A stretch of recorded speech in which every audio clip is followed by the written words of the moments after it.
passando aí, só para ter. Bom, aqui todo mundo se conhece, né? Todo mundo aqui se conhece, a gente conhece o Antônio, o Rogério, você é veterano. Só você que eu não conheço, você de camisa azul piscina aí. O Chico, Você? me formei na UFC. Você é o Chico Lustosa?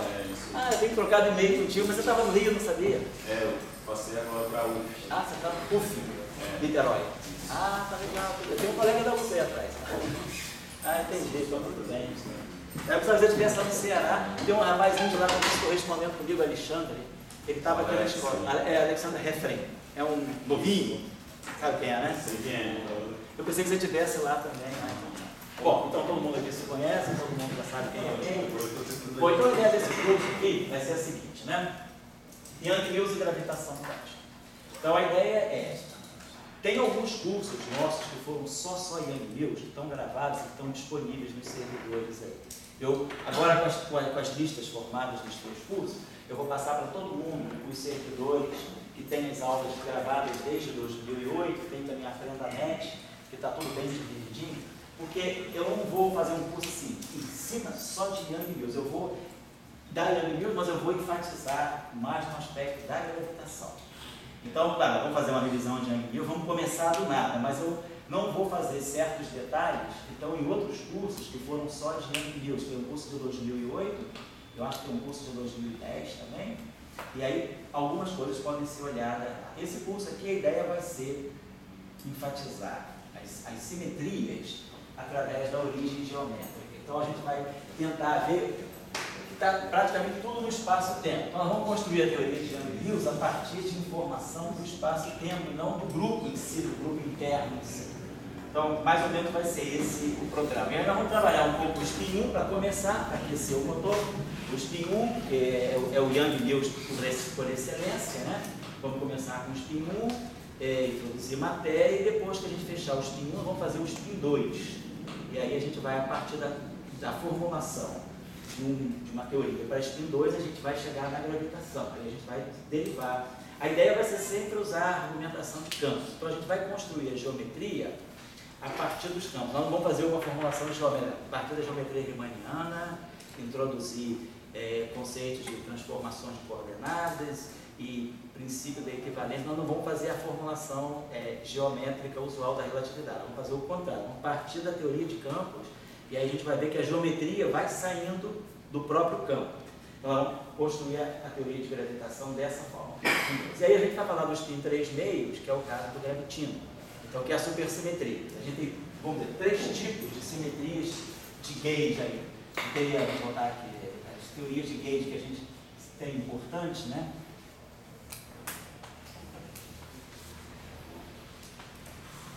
A gente tem teoria de gauge, vamos colocar assim, para o spin 1, é quando nasceu o Young News, né? Então, o spin 1 é o próprio Young News, é o Young News propriamente dito. Quando então a gente introduz as simetrias no modelo padrão. A gente pode falar simetria de gauge para o spin 2, que é quando então a gente introduz a relatividade geral. Mas a gente pode falar da simetria de gauge para o spin 3 meios também. Nós não pode construir uma teoria de gauge para o spin 3 meios. A teoria de gauge para o spin 3 meios é o que nós conhecemos como supergravidade. Na verdade, aqui sai a supersimetria,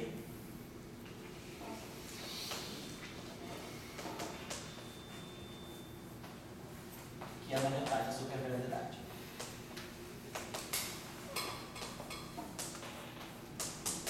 E a gente pode, apesar de ser aparentemente poderia ser o caso inicial, mas esse acaba sendo o caso menos simples, que é o caso do spin zero. Será que a gente pode construir uma teoria de gauge para objetos do spin zero? A gente usa o spin zero em geral para partículas escalares, tipo campo de Higgs.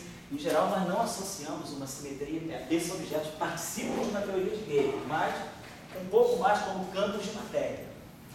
Ao passo que aqui a gente vai querer dar. Será que eu posso ter um objeto de spin zero que seja um campo de gauge? Então, isso aqui, a gente vai ter uma simetria para o spin zero. O que a gente vai ter aqui vão ser as chamadas 2 formas de gauge ou campo de gauge tensorial.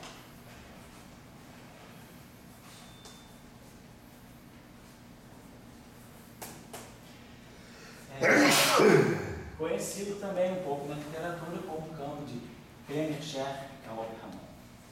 Vou botar só as iniciais, é Kremer, Scherf, Taube, Ramon. Na verdade, um campo de spin zero, que seja campo de gauge, que seja representado por um tensor de rank 2, ele é um campo de gauge que descreve a interação entre objetos estendidos.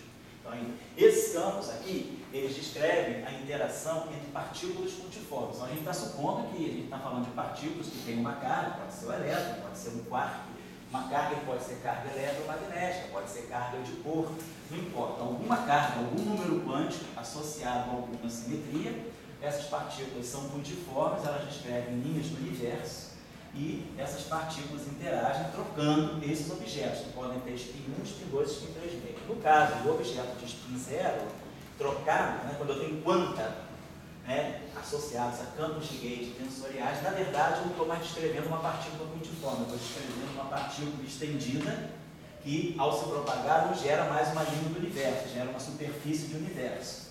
Então, nós vamos estar a interação entre cordas, né, entre objetos estendidos, na verdade, é uma interação entre superfícies de universo, superfícies de mundo. E a interação entre elas é feita por esse tipo de campo aqui. Então, lá no final nós vamos discutir um pouco essa coisa. É uma teoria bastante aberta. Tem bastante discussão na literatura se consegue ou não dar uma estrutura não abeliana para esses campos de spin zero como campos de gauge. Então aqui, eu diria, quer dizer, todos esses lugares aqui têm problemas em aberto. A teoria de Young-Mills ainda não está construída.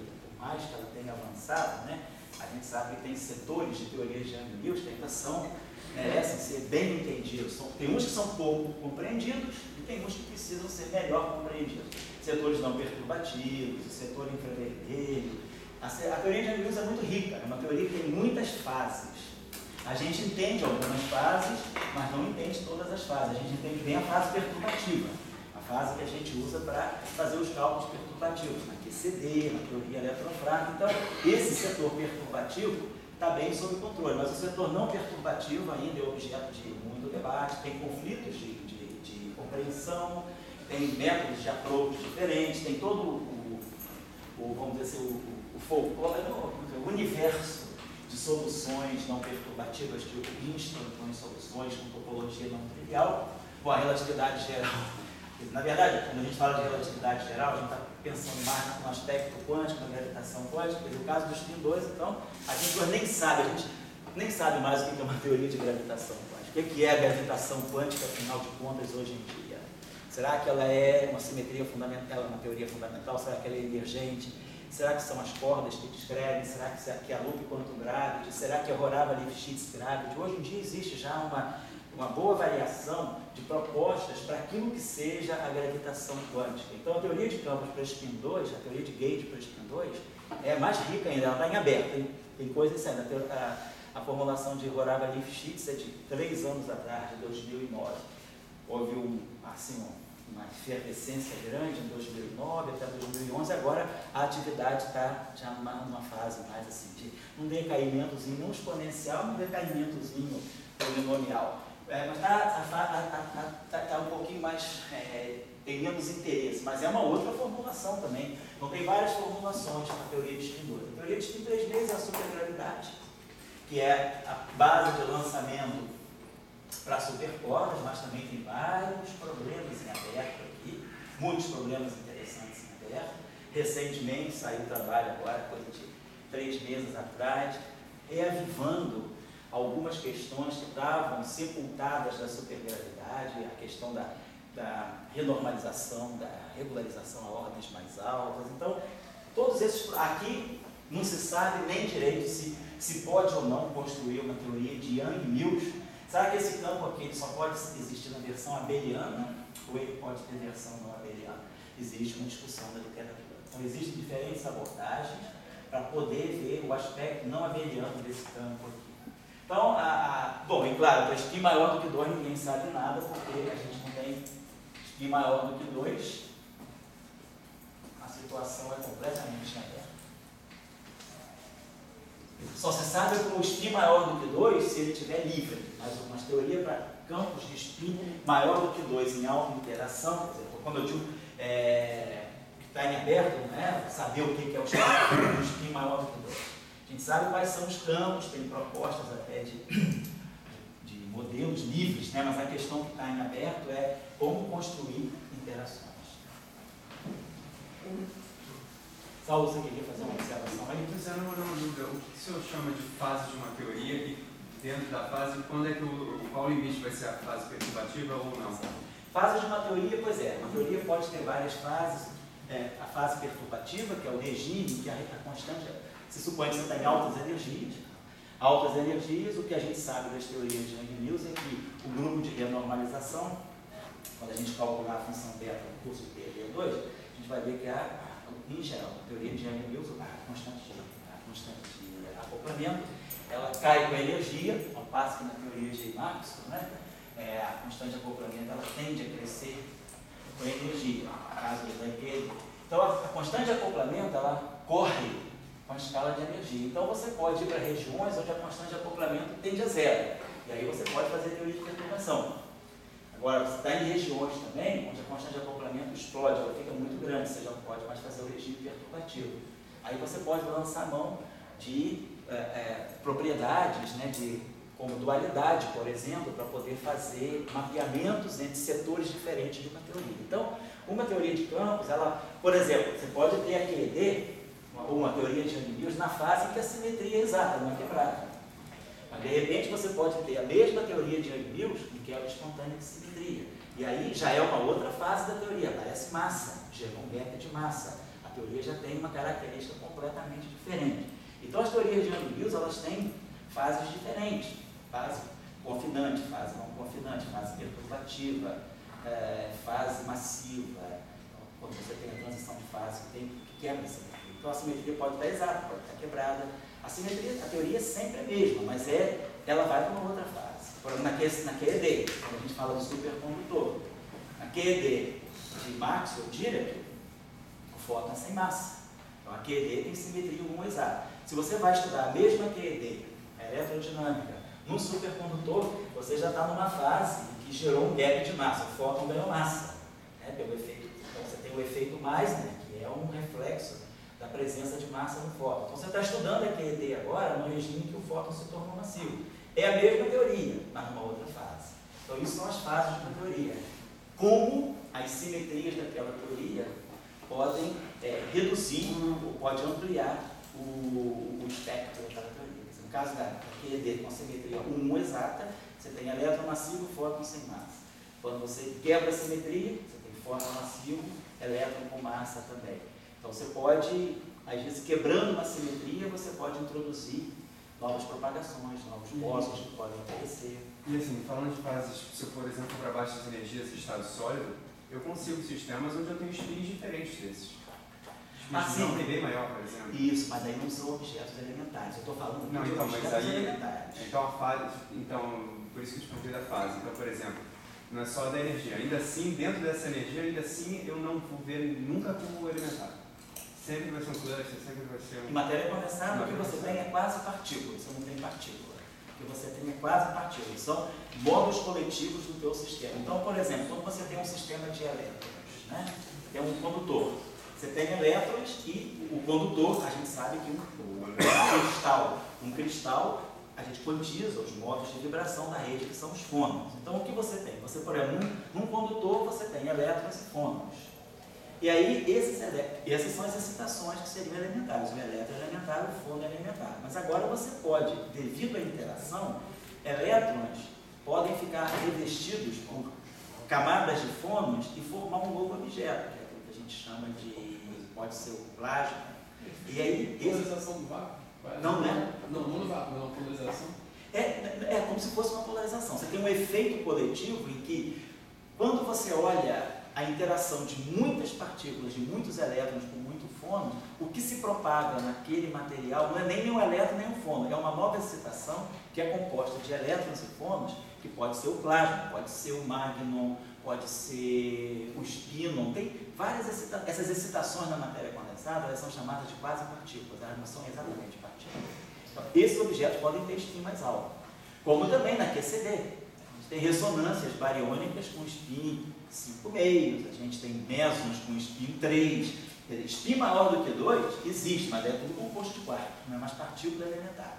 Nós estamos colocando aqui objetos com spin entre 0 e 2, mas que sejam objetos elementares, partículas elementares, sem composição interna. É isso que deu isso. Eu fui educado numa época que, vamos dizer, era a coisa mais importante que uma teoria era a consistência interna. Sei. Eu acho que uma teoria tem três coisas. O conceito físico, né? A consistência interna e a fenomenologia. Mas, digamos, a consistência interna era mais importante que o conceito físico, talvez na época do Einstein, o conceito físico fosse mais importante, e a fenomenologia é o que o LHT tem que buscar depois. Então, eu te pergunto assim, consistência interna. Sempre falamos quatro coisas. Uma, invariância de gauge, outra, localidade, outra... Covariância de Lorentz, covariância de Lorentz. Bom, daí a renormalizabilidade, unitariedade. Sim. Será que você poderia nos dar como é que você sente? Porque, vamos dizer, por que o Higgs é importante, na minha opinião? Porque ele teve consistência interna. Eles conseguiram fazer uma teoria que bota massa, mas teve consistência interna. Talvez ele não tenha um princípio físico, mas ele tem uma consistência interna, então ele passou. Entendeu? Hoje em dia eu já começo a ver muita teoria que começa a aparecer e que já não se quebrou, talvez. Isso era uma coisa de uma época. É claro que ela continua, mas me parece que hoje é mais fraca essa... Não, eu diria que depende do que a gente está falando. Se a gente está falando de física de teoria de campos, para física de partículas e para as interações fundamentais, a gente está pensando que a gente vai ter que obedecer a certos requisitos de consistência interna. Eu posso até, ao longo do curso, ir ilustrando isso para cada caso que a gente for estudando, mas só para ter uma ideia geral, a primeira coisa que a gente espera que seja uma teoria relativista. Nós acreditamos que estamos lidando com partículas relativistas. Poderia também, hoje a gente sabe que a teoria de campos, a teoria quântica de campos, ela também tem a sua versão não relativista, a matéria condensada, por exemplo, a física nuclear. Mas vamos dizer que nós estamos falando de uma física mais fundamental. Né? Então, estamos falando das 4 interações fundamentais. Então, a gente espera, primeiro de tudo, que a gente obedeça ao princípio de covariância relativista, ou seja, a simetria de Lorentz, simetria de Poincare. A gente não quer abrir mão disso. Todo mundo já ouviu falar recentemente também de teorias de campos com violação da simetria de Lorentz. Né? Mas isso não significa que você abriu mão completamente. A violação da simetria de Lorentz, ela existe num sentido de haver uma anisotropia no espaço-tempo, mas não que você perca o conceito de você não quebra os postulados da relatividade especial. Então, a relatividade especial está lá. Vamos pensar. Então, a gente tem simetria de Lorentz, covariância relativística. A gente espera que uma teoria quântica de campos ela obedeça pelo menos à localidade. Então, a gente espera que a gente trabalhe com um conceito que, na teoria de campos, nós implementamos sob o nome de princípio de microcausalidade. Que é os campos quânticos satisfazem certas relações de comutação dentro, são aquelas chamadas relações de comutação a tempos singulares, mas a gente impõe que os campos satisfazem certas relações de comutação que vão, no fundo, preservar o conceito de causalidade. Então, covariância relativista, causalidade. Depois a gente entra com um aspecto um pouquinho mais técnico, mas que tem sentido quando a gente pensa que uma teoria de campos ela deve ter um caráter de predição. Você espera o quê? Que uma boa teoria seja uma teoria que tenha o menor número possível de parâmetros livres para descrever o maior número possível ou prever o maior número possível de resultados fenomenológicos, experimentais. Então a gente quer ter poucos parâmetros e fazer muitas predições. Então a gente espera que a gente tenha um espaço de parâmetros pequeno e que com esses parâmetros a gente consiga fazer cálculos de bastante amplitude de previsão. Para isso entra o argumento de renormalizabilidade. Se uma teoria não é normalizável, você perde o controle do número de parâmetros livres e aí você é capaz de fitar qualquer experimento. Você realmente dando um modelo, você perde o caráter de teoria. Então a renormalizabilidade é importante porque ela controla o número de parâmetros. A discussão da simetria está muito em cima disso. Quanto mais simetrias uma teoria possui, mais as simetrias elas relacionam parâmetros que aparentemente seriam independentes. Então, como a gente já fez o curso de PED aqui, no primeiro curso, só para dar uma contintura, se a gente, por exemplo, a gente trabalhou aqui um pouco no curso mês passado para QED escalar. Então, nós temos campos escalares carregados. Então, e esses campos escalares carregados têm interação eletromagnética. Depois, se vocês lembrarem rapidamente, a gente escreveu uma densidade lagrangiana para QED escalar, só para lembrar vocês uma coisa rápida, que é isso aqui. Vou colocar, eu não vou colocar a densidade lagrangiana por extensão, vou colocar aqui os termos importantes, as interações. Então, nós temos termos de interação que tem a constante de acoplamento de gauge, e aí aqui a gente tem o campo de matéria carregado interagindo com o fone. Então, aqui a gente tem aqui o trivértice. Partícula escalar carregada, duas φ' e o amigo, trocando um fora. Tem o vértice, né, que é chamado vértice da gaivota, que é o vértice que tem uma interação de dois campos de gauge. Então, nós temos esse vértice de interação. Então, isso aqui é o setor de interações de gauge. A gente tem uma interação constante de acoplamento E aqui, e essa interação tem constante de acoplamento E2, portanto não são constantes de acoplamento independentes. Se eu não tivesse a simetria de gauge, aqui poderia ser uma outra constante de acoplamento. Mas a simetria de gauge diz que essa constante de acoplamento aqui tem que ser o quadrado dessa, não tem como escapar. Então, a simetria já jogou fora o parâmetro. E, por argumentação de renormalizabilidade, nós vimos que a QED escalar, ela pede uma interação que é completamente não gauge. Ela pede uma interação desse tipo aqui. Os quadros escalares possam ter uma interação. E aí a gente introduz aquele termo que é uma parte lá do potencial de... Então, a argumentação de renormalizabilidade me introduz uma nova interação que a simetria de gauge não produz. Ela não passa pela simetria. Ela é invariante de gauge, mas aquela constante de acoplamento, ela não sente a simetria de gauge. Isso se eu tenho só aqui QED escalar. Mas se agora a gente vamos produzir, que simetria eu posso colocar em cima disso, por exemplo? Então, se nós, por exemplo, pensamos que isso está dentro do cenário supersimétrico, imagina que eu agora queira colocar QED dentro de uma ambientação supersimétrica. A supersimetria é uma simetria a mais. O que a supersimetria vai fazer? A supersimetria vai trazer para cá a constante de acoplamento de gauge. Então, uma simetria a mais eliminou uma outra constante de acoplamento. Então, o fato de ser teoria de gauge e de ter supersimetria faz com que haja uma constante de acoplamento só, quando poderia haver 3 distintas. Então, o papel das simetrias, muitas vezes, é reduzir o espaço de parâmetros. Aí, claro, se você tem uma teoria com um único parâmetro, isso é bom. Isso a gente ajuda a dizer, bom, eu vou conseguir calcular muitos processos com um parâmetro só.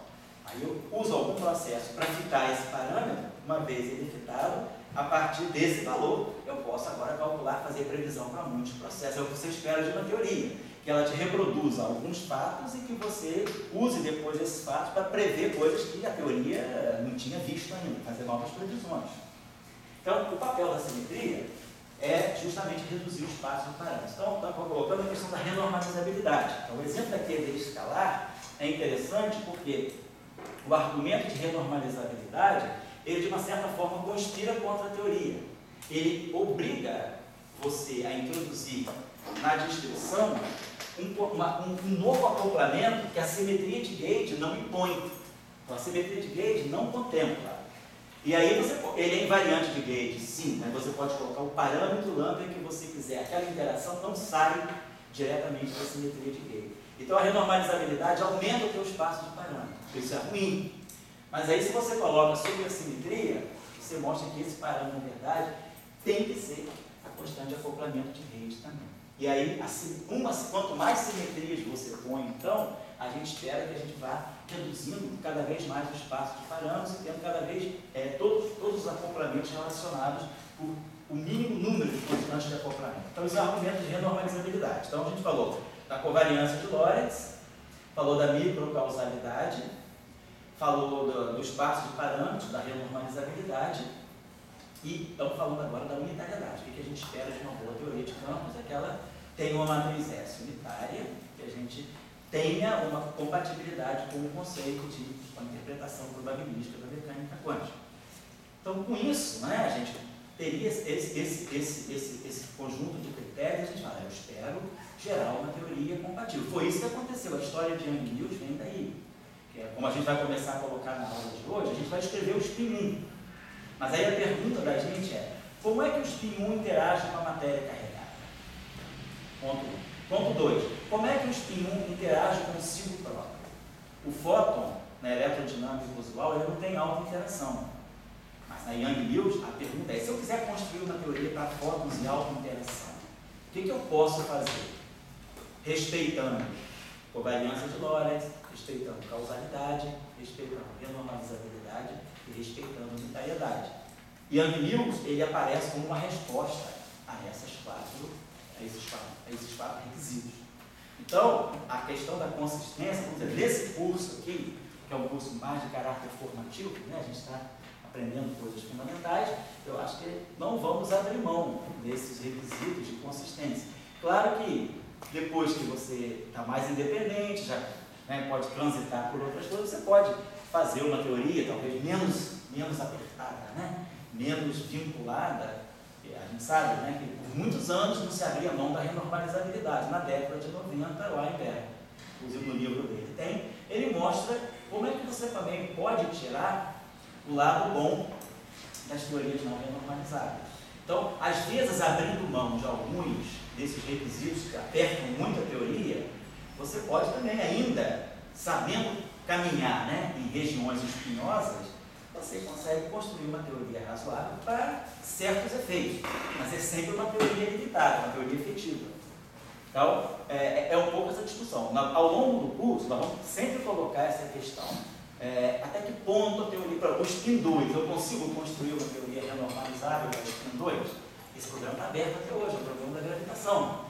A única resposta que veio positiva nesse sentido é a resposta da teoria de Corda. Quer dizer, hoje, o que a gente pode dizer em termos de uma formulação de gravitação que respeita princípios assim, de finitude é a teoria de cordas. Apesar de que na literatura, né, nos 2 últimos recentes anos, a gente tem visto já sair uma série de trabalhos com novas formulações de gravitação massiva, renormalizável e unitária.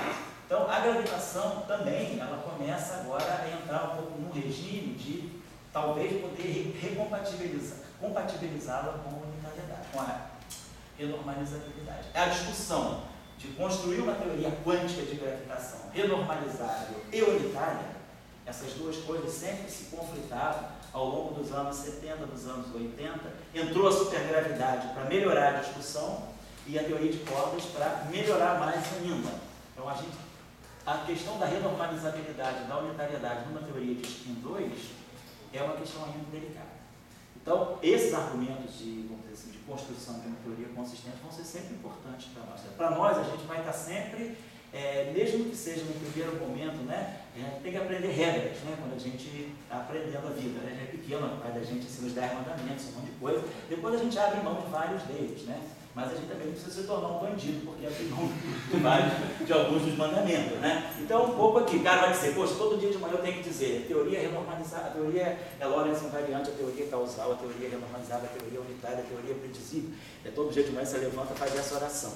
Tá, tudo bem. Depois de um certo tempo, pô, não dá mais para fazer nada, não posso fazer física assim. Aí você começa a abrir mão dessa. Aí você fala, bom, eu posso abrir mão da renormalizabilidade sem me tornar um prostrito?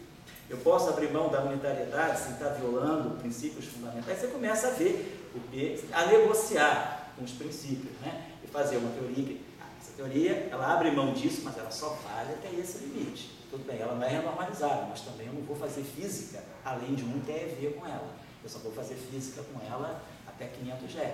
Ah, não, essa teoria aqui, eu abri mão da unitariedade, eu não consigo passar da escala de unificação com ela. Então, você começa a abrir mão de certos princípios e colocar a tua teoria em regiões de interesse teu. Agora, você quer fazer uma teoria fechadona, que seja tudo, talvez só a teoria de cordas, mas mesmo assim, não está provado que é tudo. Essa questão das altas derivadas, como é que entra isso? Essa questão é uma questão, ela pode entrar, ela soa bem como uma teoria efetiva, como uma teoria fundamental, não é óbvio. Tem já, mais recentemente, você deve estar inclusive com a literatura, né, Jefferson, na mão? Mais recentemente apareceram alguns modelos de teorias de gravitação com derivadas superiores que são renormalizáveis e unitárias, mas Tem discussão de que ajustes. tem um artigo recente, desculpa. Pode falar não, por Um favor. artigo recente que eles mostram que exatamente quando eles conseguem unitalidade, eles perdem a renormalizabilidade. Esse discurso, essa briga entre renormalizabilidade e unitariedade para teorias de gravitação, ela tem sido eterna desde o início da década de 70. Então, mas são os princípios que o Dória levantou. Aí, Jefferson se tornou superstar. Comando das pessoas, né? Bom, se pudesse filmar a plateia, é bom os colegas. Não, é legal, que Claro. a gente tem que começar a dar uma vida aí. Qual é teu time? Então, um sorriso aí, Martim, um cara de. Você é flamenguista? Essa barba ruiva aí. Eu lá, esse teoria do Vega tem mais um. Sei. Eles ficaram felizes, foram unitários, Pois é. blá, blá, blá. Agora saiu um artigo recente, que é uma história de fabricação. Sei. Exatamente no ajuste dos parâmetros que conseguem a realidade. Tem Parece perto da renormalizabilidade. Sempre. Aí, eu acho que, olha, em dois, né, eu acho que sem teoria de cordas parece que é complicado. O pessoal da Loop Quantum Gravity tem assim, uma abordagem que parece mais fundamental. Porém, eles estão muito, vamos dizer, muito atrás na questão da formulação de uma teoria quântica de gravitação. Isso não é spin-fogo. Essa discussão do spin-fogo, Loop Quantum Gravity. Pois é, isso aí, o programa ainda está muito... Você não conseguiu colocar matéria, por exemplo. Não, é uma Você faz teoria uma de interação, né? É uma de interação, né? Mas você não consegue colocar matéria ainda, na inclusão da matéria. E aí você sabe, a gravitação, ela está interagindo com ela. O papel da gravitação é justamente a auto-interação é importante, mas o universo não é feito só de gravito, né? Precisa de matéria. Vou dizer só um comentário dele. Um grande sonho é sempre fazer teoria que sejam finitas, né? E com alta derivada você consegue fazer teoria finita. Isso. Então, por exemplo, na época que eu fazia lá no meu colégio militar, Sim. se você botasse uma QED com altas derivadas, cortava o teu pescoço. Não, isso aí. Então, eu digo essas coisas, é importante a gente falar, também tem épocas, Sim. tem tudo é em aberto, né? Apesar de terem regras. Não, é saber o seguinte, eu estou violando essa regra, mas dentro de que limite? Eu posso abrir mão da unitariedade, mas até que ponto eu não vou estar introduzindo probabilidade negativa? Eu digo, eu vou deixar a porta aberta para os ghosts. Mas de repente esses ghosts são tão massivos e eu estou trabalhando numa região de energia suficientemente baixa onde eu nunca vou excitá-los. Então, eles existem, mas eu não chego a eles. Então, para todos os efeitos, eu estou fora de perigo, porque eu não estou encontrando com o fantasma. O fantasma está longe. Agora, o problema é quando tua matriz S está cara a cara com o fantasma. Aí você quebra a unitariedade da matriz S. Aí seria perigoso. Então, essas coisas, a gente também tem que, às vezes, ser menos rígido. O Weinberg, eu acho que deu um passo muito grande nesse sentido na década de 90, quando ele introduziu mais ou menos a ideia, né? Quem tem medo de teorias não renormalizáveis? E por quê? E aí ele abriu a chance de você dar um certo sentido a teorias não renormalizáveis também. Tem um trabalho interessante do Smilga, acho que de alguns anos atrás também. Quem tem medo de derivadas superiores? Não sei se você já passou pelo Thomas, é um trabalho interessante. Então ele coloca também a questão das derivadas superiores, que são sempre destrutivas no sentido da unitariedade, até que ponto elas podem ser boas por uma certa fenomenologia. Tem um do Hawking, quem tem medo de fantasma. Também, do Hawking, who is afraid of ghosts, é isso? Tem também na direção, porque o Hawking estava ligado com a gravitação, e a discussão é construir uma teoria de gravitação renormalizada. Para ser renormalizável, você tem que introduzir derivadas superiores, e aí isso aí te traz ghosts. Então ele falava, quem tem medo de ghosts? Porque os ghosts vão estar lá para renormalizar. Mas até que ponto eles vão atrapalhar o espectro ou não? Essa discussão, ela merece uma certa reflexão. Não é que possa sempre fazer, ou também que eu não possa nunca fazer. Possa fazer, mas dentro de certos limites. Então nós vamos começar com o estudo dos pinhos.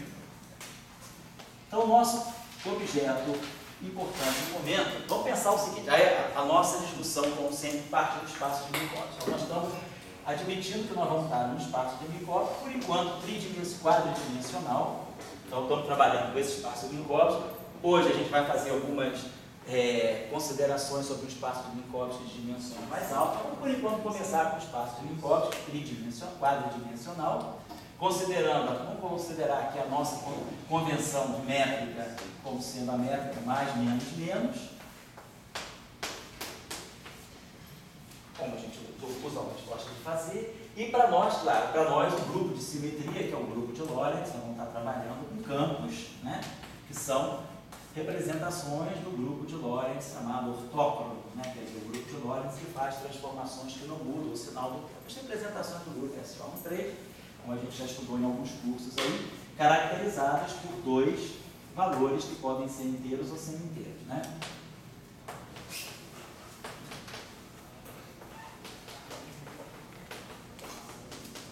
Então tá lá. Representações do grupo de ortócrono. Oi? Ortócrono. Isso é de ortócrono. Então, são as representações do grupo de Lorentz. Nós já sabemos que as representações de puro spin, então a gente sabe que os modos de spin contidos numa certa representação, né, eles estão desse range aqui, vão ter de I menos J até I mais J.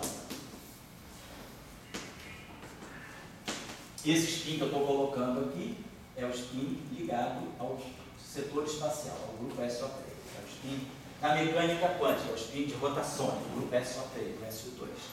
Bom, então, por exemplo, a gente sabe que a representação mais simples, né, a representação trivial do grupo de Lorentz é a representação escalar.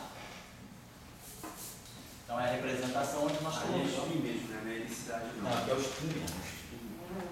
Então, a gente está colocando aqui os nossos campos escalares. Quando a gente sabe, por Denis. O Denis, quando você sai, você faz o favor, assim, você fecha mesmo. Você me chama para fechar a porta, eu te dou a chave. Você vai sair agora? Eu já estou indo. Essa chave verde aqui, tá bom? Obrigado. Por que o SO3 não é SO2? SO3 é o grupo, vamos dizer, na verdade, vou colocar assim, SO3 é equivalente a SO2 do ponto de vista da aula. É que os campos de natureza tensorial, vetoriais, os campos bosônicos, eles se transformam segundo SO3, os campos fermiônicos segundo SO2. No fundo, o grupo fundamental é esse. Esse aqui é o grupo fundamental. Daqui eu gero os espinores, dos espinores eu gero escalares, vetores, tensores. Normalmente nós falamos do grupo SO3 porque ele é o grupo que está associado ao setor espacial mesmo no espaço de Minkowski. Mas é claro que o grupo SO3 ele tem a retaguarda coberta pelo grupo SO2. Então, na verdade, eu também prefiro, na verdade, o grupo é o SO2. Então, a representação escalar então, ela só tem spin zero. Aí depois nós temos as duas representações fundamentais. A representação meio zero, que é onde nós colocamos os chamados fermions left-handed, né? Essa representação dos fermions de Weyl left-handed, vamos chamá-los de Ki alfa, ou não? Desculpa, se for perder tempo, você pode falar. Depois. Travei nisso que ele perguntou do porquê que é o SO2. Eu fiz a explicação, mas não lembrei por que. Lembra quando a gente define as rotações, a gente define direto em SO3. E aí as rotações, elas fazem as transformações de vetores e tensores bosônicos, o objeto tem spin inteiro. Quando eu quero falar, eu quero ver se tem uma representação mais também, não? Oi? Semi-inteiro também. Mas na verdade quem roda o spin semi-inteiro é o SO2. Você mostra que o SO3 e o SO2 têm a mesma álgebra. A álgebra de dos dois é a mesma. É comutador de LI com LJ e epsilon JK, LK. A álgebra é a mesma. Mas, do ponto de vista da rotação, esse espaço aqui, esse grupo aqui tem representação bidimensional. Esse aqui não. Esse aqui começa com representação ou singlet, unidimensional, ou três-dimensional. Ele pula a representação. Deixa eu fazer uma pergunta para ver se eu entendi isso que você falou. Se, por exemplo, eu pegasse a representação, se eu pegasse a base para o SO3, as componentes de spin seriam partículas, as projeções seriam partículas diferentes. O SU já vai juntar tudo. Não. Também Se você pegar o spin 1, menos 1, 0 e menos 1, as três polarizações do spin 1 estão aqui dentro também. São três polarizações. Estão aqui dentro, mas ele vê como três partículas diferentes. Não, ele vê como outro objeto. Ele vê como três componentes do mesmo objeto. A discussão que está, a bipartição que tem entre SO3 e SO2 é que aqui ficam os bósons e aqui ficam os fermions. As transformações fermiônicas são feitas por matrizes do grupo SO2. Quer dizer, porque a gente tem isso aqui. Se eu pegar um vetor de SO3, a lei de transformação dele é essa aqui, R, I, J, VJ. Se eu pegar um tensor de SO3, T' e J, R, I, kappa, R, J, N, T, kappa. Qual é a propriedade dessa matriz R? Essa matriz R é tal que ela, o inverso dela é o seu transposto. Ou seja, essa matriz aqui tem determinante 1. Então, essa matriz aqui, ela pertence ao grupo SO3. Nós sabemos que tem a seguinte relação. Se eu pegar uma transformação R, vamos agora pegar o seguinte. Eu consigo, só para lembrar rapidamente. Ele é transposto? Aqui é o transposto. É verdade, é o transposto. Nós conseguimos fazer o mapeamento desse espaço, que a gente consegue colocar, por exemplo, né? Temos três, estou falando de SO3, então tem três coordenadas. Eu posso pegar um vetor e dar ao vetor uma representação matricial. Eu sei que o meu vetor, ao invés de expandir uma base de três versores, eu vou expandir na base das matrizes de Pauli.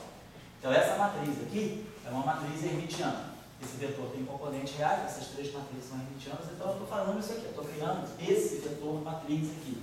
Estou pegando um vetor e estou colocando em forma matricial. V3 menos V3, V1 menos IV2 mais IV2. Certo? Então, isso aí é a versão bidimensional de um vetor. Quando a gente faz uma rotação nesse espaço, essas componentes se transformam. Então, mas só que nesse espaço eu estou no espaço de matrizes 2x2. Então, essa matriz R, que está no espaço tridimensional, ao transformar esse vetor, quer dizer, quando essa transformação acontece no espaço de vetores, no espaço tridimensional euclidiano, automaticamente eu tenho uma transformação correspondente. Eu vou ganhar um V', que vai ser V' I, sigma I. Só que, então, eu espero que esse V', como ele é uma matriz, ele se transforma em outro tipo de matriz. Vai ter uma matriz aqui S, V, S menos 1. Isso vai ser o meu V'. E aí a minha pergunta é, essa matriz está fazendo a rotação desse vetor quando eu transformei esse vetor para uma forma, para o espaço das matrizes euclidianas. Em vez de adotar para o vetor a notação vetorial, eu pego as componentes dele e crio uma matriz hermitiana 2x2, com base nas matrizes de Pauli. E aí, as rotações que são feitas no espaço, elas têm que ser traduzidas agora para a nova linguagem, que é essa linguagem aqui. Então, tem uma matriz que faz esse trabalho para nós. Aí sim, essa matriz que está aqui, a matriz S, a gente mostra, então, a partir disso aqui, a gente mostra que essa matriz satisfaz essa condição. S, atuando como uma matriz de Pauli. S é menos 1, isso aqui é o RJ, sigma J. Então, essas matrizes aqui, elas transformam as matrizes de Pauli usando as matrizes de rotação do espaço tridimensional. Eu faço uma relação entre o espaço das matrizes hermitianas 2x2 e o espaço tridimensional, o espaço tridimensional real, euclidiano. Essa matriz S aqui, então a gente mostra através dessa relação aqui, a gente mostra que essa matriz é unitária e essa matriz tem determinante 1. Então a gente mostra que essa matriz aqui é uma matriz de S2. Então, a matriz de S2, ela faz a rotação do espaço bidimensional. Aí a pergunta é, se esse objeto aqui é uma matriz de um espaço 2x2 complexo, esse objeto deve estar atuando em cima de vetores 2x2 complexos. Então, eu devo ter que essa matriz V, ela pode atuar em cima de um vetor complexo 2x2. Quem é esse vetor aqui? É o espinor. Como é que esse objeto se transforma? Esse objeto se transforma. Então, os espinores vivem num setor complexo 2x2 construído às custas do espaço tridimensional. E quem faz a rotação dele é o S2. Quem faz a rotação dos vetores é o SO3. E a conexão entre os dois espaços está aqui. As matrizes de S2 atuam nas matrizes de Pauli através das matrizes de rotação do espaço tridimensional. Então, isso aqui é SO3, isso aqui é SO2. É isso. Então, os férmions estão aqui. Qualquer férmion. Então, se você pegar agora um campo, vamos dizer, com 3 índices, um campo de spin 3,5, pegar um Ki, alfa, beta, gama. Então, a transformação de rotação dele vai ser S, alfa, delta, S, beta, alfa, beta, gama, delta, epsilon, zeta, S, gama, zeta, Ki, delta, epsilon. Então, eu tenho agora um tensor do espaço espinorial. Todo índice espinorial ele vai sofrer uma rotação sempre usando o SO2. E o índice espacial, ele vai sofrer uma rotação usando o índice de SO3. Por exemplo, se eu pegar um vetor, um tensor que seja misto, que é o caso do gravitilo, que eu falei com vocês. Imagina que eu tenho um objeto que tenha um índice no espaço. Isso aqui pode ser x, y, z, 1, 2, 3. Mas esse índice aqui é espinorial. Isso aqui pode ser 1, 2. Então, eu tenho um objeto que é misto, ele tem um pé no espaço euclidiano e o outro pé no espaço dos Gauss, no espaço complexo auxiliar. Ele tem essa... Como é que ele se transforma sob uma rotação? Se eu fizer uma rotação dos eixos, aplico uma matriz de Euler, aplica aquela matriz de rotação, como é que esse objeto vai se transformar? R, I, J, S, alfa, beta, I, J, beta. Então a coisa fica fluida. Qualquer índice vetorial pega a matriz R. Qualquer índice vetorial pega a matriz SO2. Então, SO3 atua no setor bosônico e o SO2 atua no setor fermiônico. É isso.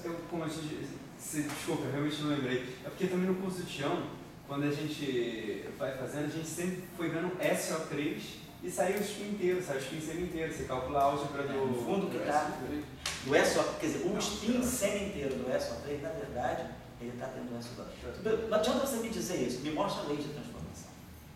Duvido que tenha uma matriz de SO3 atuando no índice espinorial. Tá legal. Tudo bem. Certo? Entendi, tudo bem. Entendeu ou você? Não, entendi. Tá lembrando? Entendi.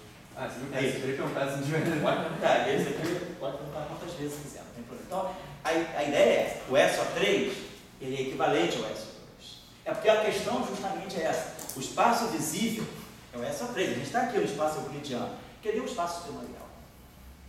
Onde que está ele? É o espaço complexo de duas dimensões. Cadê ele? Então, onde é que o elétron fica? O elétron está aqui, no nosso mundo, mas a função de onda dele não está aqui. Uma partícula, se eu pegar, sei lá, uma posição, pega uma partícula que está se movendo, eu sei as coordenadas de posição dela. Mas se essa partícula, eu estou fazendo mecânica de uma partícula com spin, eu tenho uma partícula que está se movendo um certo momento, uma certa posição, mas ela tem um spin. Então, a posição e o momento da partícula estão aqui no SO3. Mas o spin da partícula, ele está rodando em outro espaço. Então, se eu fizer uma rotação dos eixos tridimensionais, o momento, a velocidade, as coordenadas vão mudar com essa matriz. Mas aquele grau de liberdade interno da partícula, que é o spin, ele vai ver o SO2, certo? Então, quando você fala do grupo de rotação, normalmente a coisa fica assim meio, um pouquinho velada, porque você fala do grupo SO3. Aí você fala do grupo SO3, você gera todas as representações. Mas está implícito que quando você está falando das representações semi-inteiras, você tem SO2. O SO3 não tem representações. Eu me lembrei agora, realmente tem que falar da sua posição e momento, né? Então vamos começar o curso de teoria de grupo agora, né? Dia 1º de setembro. Então vou começar o curso de teoria de grupo. A primeira coisa que a gente vai mostrar é isso. Vamos pensar que vai ter uma turminha nova de iniciação. Não é só para a questão da iniciação. Quem quiser vir, está convidado. 1º de setembro, às 11 horas. Se você fizer a representação do grupo SO3, estudar a álgebra de Lie do grupo SO3 e for te dar os operadores de Casimir, você vai ver que só sai inteiro. Não sai semi-inteiro nunca. Usado o SO2, sai semi-inteiro. Então você não consegue gerar spin inteiro, semi-inteiro dentro do SO3. Tá? Agora, por osmose, você diz que é tudo SO3, porque no fundo é rotação. Que a questão muito é essa, você está aqui nesse espaço. Você faz uma rotação dos eixos aqui.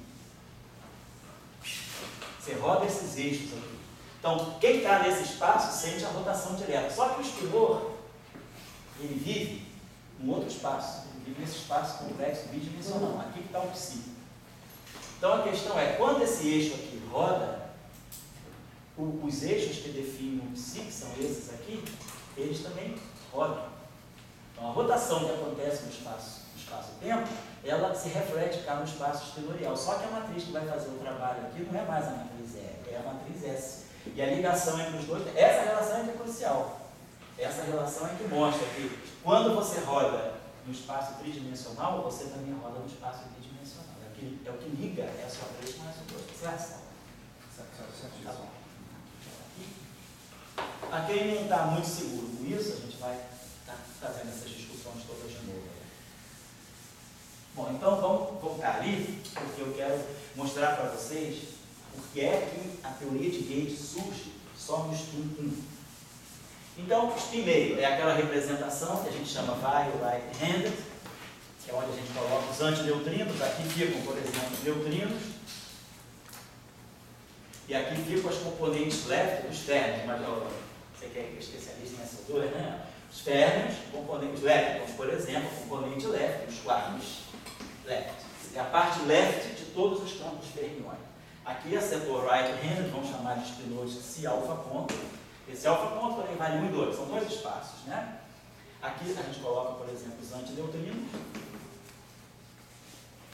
E aqui a gente coloca os férmions right, os leptons right, elétron right, bull right, tal right, e os quarks right. Então, essas são as representações dos férmions, né? Não macios. Depois, a gente pega essa representação. Meio, zero, soma direta com 0, meio. Foi o que a gente usou quando construiu a equação de Dirac. Então, quem mora aqui, aqui a gente tem um férmion quadridimensional. Então, aqui a gente tem o elétron e o pósitron, o muon e tal. E temos os leptons carregados e os quarks. Mas aqui, essa representação, ela é uma representação que pega tanto a componente left e soma com a componente right. Esses férmions aqui, eles têm left e right, aqui são só left. Então, todas essas representações são representações de puro spin. O spin aqui é 0, o spin aqui é esse menos esse é meio, esse menos esse é meio, meio. Então, aqui eu tenho spin meio dessa representação, spin meio dessa representação. O problema começa quando eu introduzo os campos vetoriais. Quando a gente pega agora a representação, a primeira representação bosônica não trivial, depois da escalar, é essa representação aqui, meio, meio. Nessa representação aqui, mora o campo vetorial. Mora o quadro vetor, mora as coordenadas, o vetor coordenado. Os quadros vetores moram nessa representação. Então, essa representação, ela tem uma mistura de spins. Ela carrega spin 0 e carrega spin 1. E aí a minha pergunta é, agora eu tenho um campo, né, que é o que está em jogo aí, é a relação campo-partícula. O campo, ele está descrevendo dois modos de spin. A pergunta é, será que esse campo, eu quero todas as partículas que estão dentro desse campo ou não? Então, a questão da simetria de gauge, ela começa aqui. O que eu posso fazer para descrever um objeto ou outro? Então, eu tenho que decidir, eu agora quero descrever. Então, se eu quiser fazer física para objetos de spin 1, ou de spin 0, spin 0 eu sei que eu posso trabalhar com escalar. Poderia pensar, será que eu também poderia usar um vetor para descrever um spin 0? Né? Quem sabe que sim, um vetor, se ele é um gradiente de um escalar, né? Eu posso, se esse for o caso, na verdade, esse vetor aqui não tem spin 1, isso aqui no fundo ele depende só de um escalar, então toda a informação dele está no escalar, então ele na verdade é um quadro vetor, mas o spin dele é 0. Estou nessa situação. Esse vetor aqui, qual é a característica dele? O rotacional dele é 0, ou seja, no espaço de Minkowski.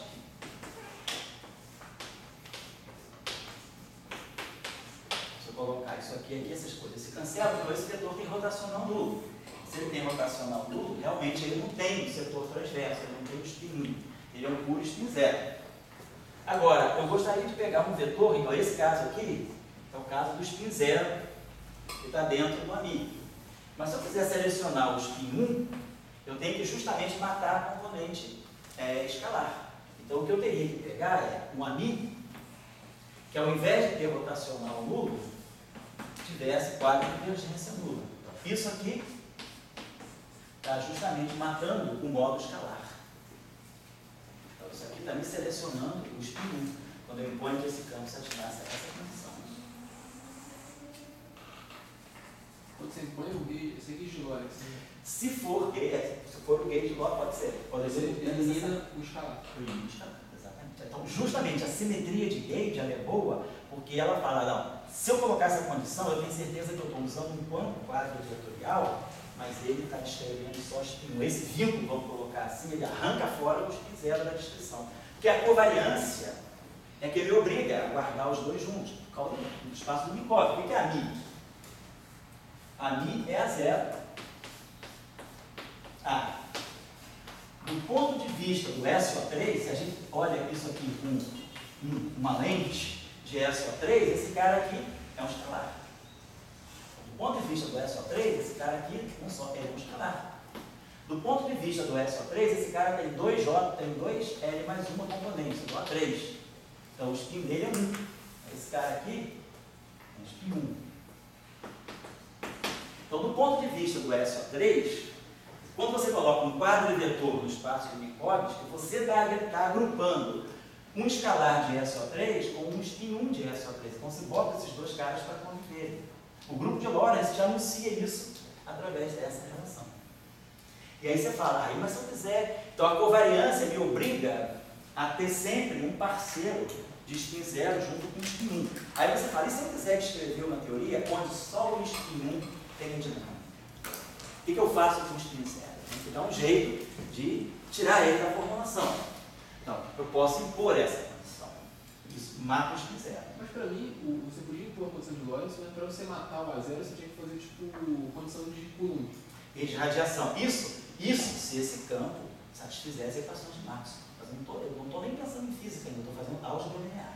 Eu estou dizendo, eu tenho um campo vetorial do espaço quadridimensional. Cálculo do espaço de Minkowski. Olha, depois a gente vai falar de física. Será que você foi o fóton? Será que é o Z0? Podia ser. Podia ser. Se for o fóton, aí eu vou na tua mão. Mas se não for o fóton, eu não penso nem em gauge de radiação. Eu não tenho divergência de E igual a zero no vácuo para poder usar o gauge de radiação. Certo? Então o que a gente tem é um campo vetorial. O campo vetorial no espaço de Minkowski, ele precisa de um parceiro escalar para poder formar o quadro vetorial, óbvio. E aí, não tem jeito. O campo de spin 0 e o campo de spin 1 se descolam. Só se descolam se eu tiver alguma condição desse tipo. Agora a pergunta é, tem sentido eu fazer uma física para o spin 0 que está dentro do vetor? Tem sentido eu fazer uma física para o spin 1 que está dentro do vetor? Então essa é a pergunta. Então, a origem da teoria de Gauge está aqui. Então eu gosto sempre de colocar para vocês que a teoria de Gauge, ela não é algo que é transformação de fase, a fase é global, aí a fase fica local, aí eu boto uma derivada covariante e resolvo todos os problemas. Isso é a história contada de trás para frente. Isso é o fim da história, vamos chegar lá. Porque a gente tem um problema nosso, é esse, é um problema de invariância de Lorentz. Eu quero descrever partículas. As partículas têm massa, têm spin. Quando eu vou descrever o spin é um conceito, claro, geométrico, conceito do espaço, do espaço-tempo. Então, mas os campos, eles carregam diferentes números de spin. Por exemplo, se eu pegar o campo do grávido, o campo do grávido é esse aqui. Aqui é esse campo, aqui pensa que vive o grávido. Só que, segundo a nossa análise ali, aqui eu tenho 1 menos 1 é 0. 1 mais 1 é 2. Então, na verdade, junto com o grávido, moro no spin 0, moro no spin 1, moro no spin 2. O que eu quero é isso. Aqui que a gente está pensando em fazer a onda gravitacional. O que eu faço com isso? O que eu faço com isso? Então, a covariância me obriga a esse cara conviver com esses. Agora, eu tenho que procurar um mecanismo de suprimir qualquer realidade física para esses caras aqui. Quem faz esse trabalho é a simetria de Gauge. Então, a gente tem que buscar a simetria de Gauge para eliminar graus de liberdade espúrios de campos relativísticos. Esse é o problema. E o problema aparece justamente de spin 1 para cima. Se eu pegar, por exemplo, o campo de spin 3 meios, que é esse campo aqui, que é o campo do gravitino, por exemplo, aqui eu tenho 1 menos meio, e 1 mais meio, 3 meios. Então, se eu quiser descrever um objeto de spin 3 meios, eu sei que a covariância me diz, ele tem um parceiro de spin meio. E aí, como é que eu me desvinculo um do outro? Eu quero fazer uma física só para o spin 3 meios ou só para o spin meio? Então, eu tenho que separar um do outro. Quem faz a separação dos spins e faz isso de uma forma covariante de Lorentz, eu também poderia decretar e falar A0 é 0. Acabei com esse problema. Mas aí eu faço uma transformação de Lorentz, o A0 reaparece. A gente sabe que a transformação de Lorentz, se eu estou num referencial onde a componente temporal é 0, se eu faço um boost de Lorentz, a componente temporal reaparece. Então isso aqui é só um efeito do sistema de coordenadas, não é uma declaração covariante, não vale para qualquer observador. Então, eu tenho que ter uma declaração covariante. Eu tenho que dizer, qualquer observador, se eu eliminar o spin zero para um observador, qualquer outro observador vai ver que esse spin zero foi eliminado. Então, eliminar o a zero é a solução mais trivial, mas a mais errada possível. A gente tem que buscar uma maneira de resolver o problema. Então, isso é a origem da teoria de Gauge. Depois, se tem transformação de fase, se tem derivada covariante, isso é um detalhe.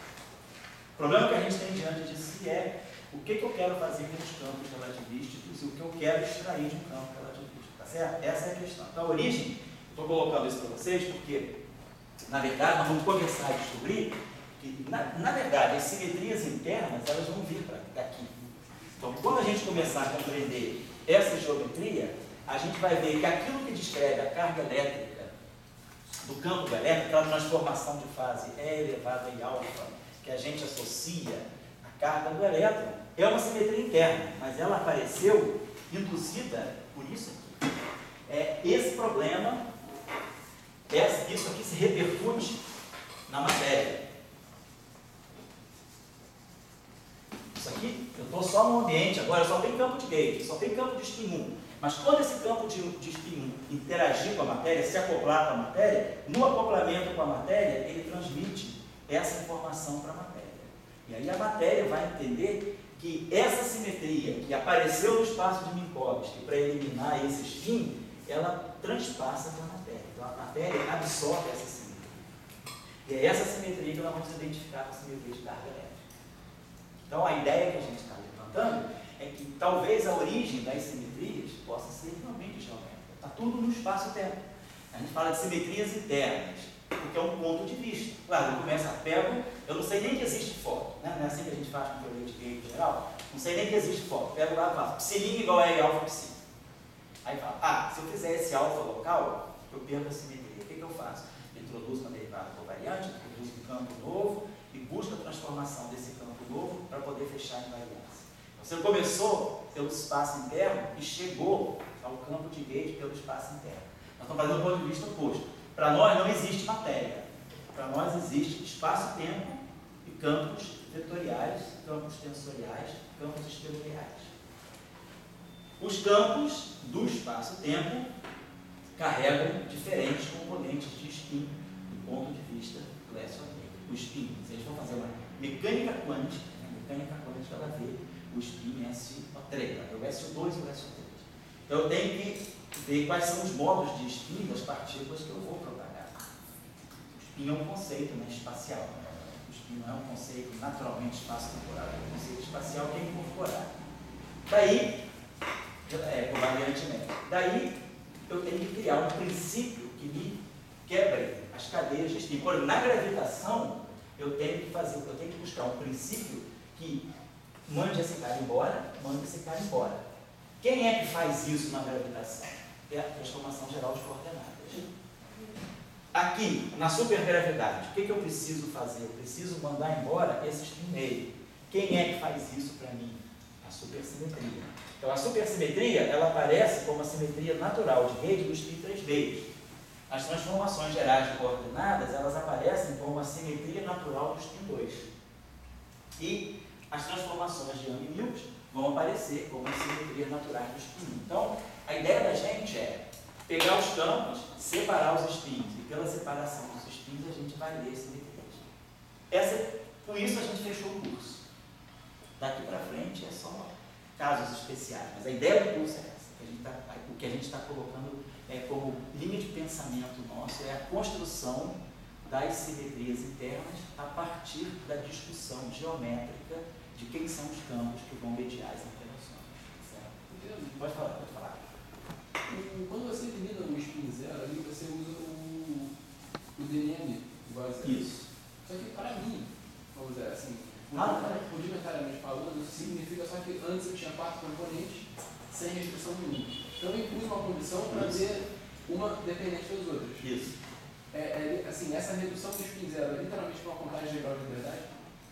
Também, mas tem mais coisa do que isso. Você precisa, contagem dos graus de liberdade usando a simetria e também depois usando uma equação dinâmica. Você vai dizer, esse campo se propaga como? Porque aqui eu não estou fazendo física, aqui eu estou fazendo pura álgebra. falei contigo. Aqui eu não tenho equação de Marx, não tem nada. O que eu tenho? Eu tenho um campo, uma função de t e x do espaço de Minkowski. Eu estou impondo uma condição sobre ela. Agora a pergunta é, esse campo a mim, qual é a equação dinâmica que ele satisfaz? Ele satisfaz uma equação de onda? Que tipo de equação ele satisfaz? Equação com duas derivadas temporais, uma derivada temporal? Ele satisfaz uma equação de extremo? Satisfaz uma equação de onda? Que equação ele satisfaz? Aí isso é que vai regular depois os graus de liberdade. O grau de liberdade ele é a soma final das simetrias com as equações de campo. É isso que define. Porque, na verdade, o grau de liberdade, quer dizer, quando você tira aqui que ponto, agora, que P é DL, que ponto, então você tem duas coordenadas generalizadas associadas ao grau de liberdade. Você tem o Q e o P. Mas se acontecer o P não ser independente do Q, então você aí tem um espaço reduzido de grau de liberdade. Então é importante você consultar o Lagrangiano para poder tirar informação sobre o momento canônico e aí saber se você tem realmente grau de liberdade certo ou não. Então as equações de movimento são importantes. Ou Lagrangiano ou as equações de movimento. Certo? Tá, então é isso. Esse pensamento é simples. É simples. É também uma forma de colocar a questão. Né? Não é uma questão que todo mundo tem que seguir.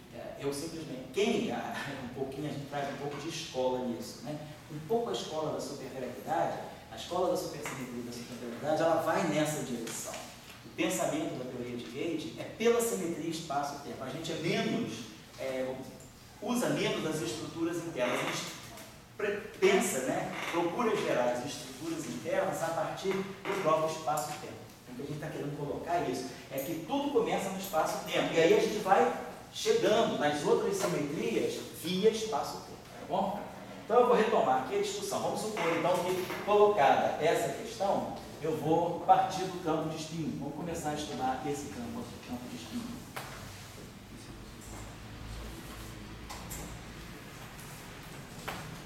Vamos tentar pegar o seguinte, vamos nem colocar o espinho, vamos colocar um campo vetorial. Eu estou no espaço de Minkowski e estou pegando um campo vetorial que pertence a essa representação. Essa é a minha premissa, estou partindo disso.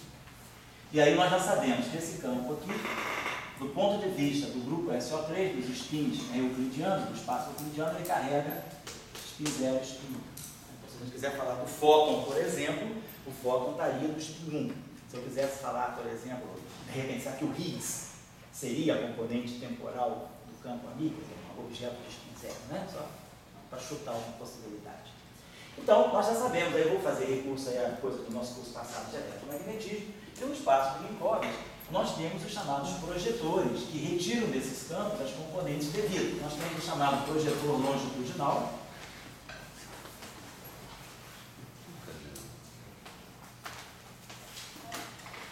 que é o operador transversal. Que é a métrica, né?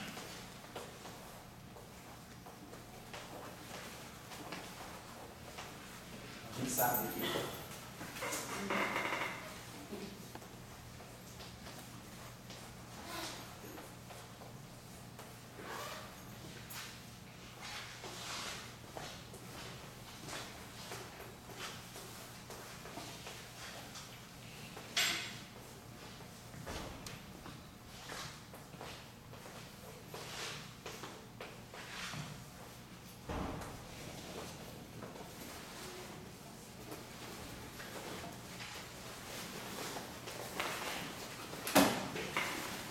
Teta 2, opa, desculpa,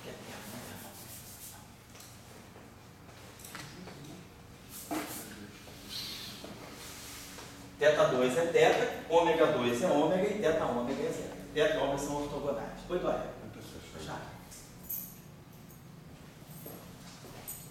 Cadê a tia?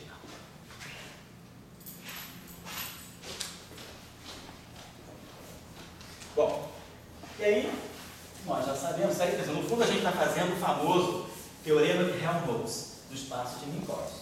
Em vez de fazer o espaço tridimensional, a gente está recompondo um campo numa parte que tem rotacional nula, mais uma outra parte que tem divergência nula. Aquela famosa ideia do teorema da separação do campo em duas partes. Né? Então, a gente vai estar pegando esse campo a mim. Né? Então, se eu pegar o meu campo a mim, e vou, vamos dizer assim, quebrar o meu campo a mim, numa parte transversa e numa parte longitudinal. A parte transversa dele nada mais é do que θ e kappa a k. A parte longitudinal dele é o ômega e kappa a k. Então, no fundo, o que eu tenho aqui é dmi sobre lado hamiltoniano de kappa a k, que é a divergência do lado aqui. Essa componente, ela pegou a divergência do campo, que é a parte escalar do campo. A divergência é uma coisa escalar, então é aqui que está o spin zero. Então, esse objeto aqui tem rotacional nulo. Se eu pegar dmi do A longitudinal mi menos dmi do A longitudinal mi, isso aqui é zero. Então, esse campo tem rotacional nulo, a parte longitudinal do campo. Então, o rotacional do A longitudinal é zero, então a gente entende que realmente o spin zero está ligado com a parte longitudinal. Aqui, se eu tirar a divergência, se eu pegar aqui, pegar o dmi do A transverso mi, isso aqui é zero. Então fica claro que o spin 1 é a parte que tem divergência nula. Então, a parte escalar foi segregada aqui. Aqui, a parte transversa.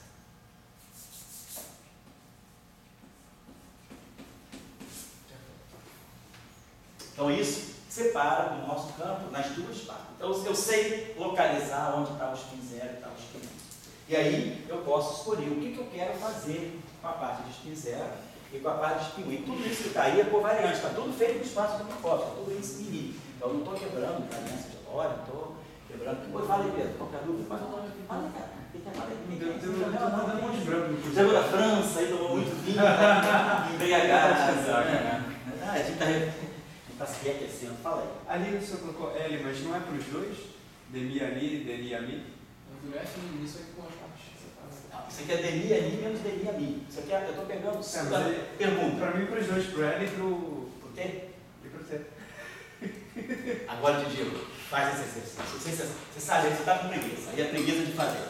Faz aí no intervalo. Tá, beleza. Tu sabe, cara.